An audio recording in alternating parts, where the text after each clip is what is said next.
পুর থেকে আসছি। আমি নগণ্য একজন কর্মী। আমি বেগম খালেদা জিয়ার জন্য মহান রব্বুল আলমিনের কাছে দোয়া করি, আল্লাহ যেন তাকে বেহেশত নসিব করেন এবং স্বাধীনতার মহান ঘোষক শহীদ রাষ্ট্রপতি জিয়াউর রহমান তাকে সহ আল্লাহ রব্বুল আলমিন তাকে যেন বেহেশত নসিব করেন।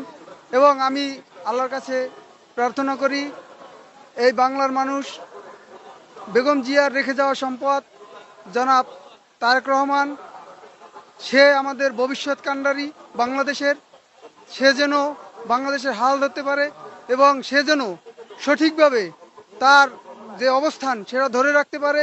সবাই বাংলাদেশের মানুষ তার জন্য দোয়া করবেন, আল্লাহ যেন তাকে সুস্থতার সহিত নেক হায়াত দান করেন। বেগম জিয়ার বিকল্প কাউকে দেখছেন কিনা? না, বেগম জিয়ার বিকল্প আমরা কাউকে দেখতে পাচ্ছি না। যেহেতু আমরা বাংলাদেশের নাগরিক, আমি ছোট একটি কর্মী, এই এই দিক থেকে আমি বলতে চাই যে বেগম জিয়াই ছিল আমাদের নেত্রী এবং উনি মারা গেছেন, আল্লাহ ওনাকে নিয়ে গেছেন। এখন ওনার পরিবর্তে ওনার আদর্শে বড় হয়েছেন জনাব তারেক রহমান।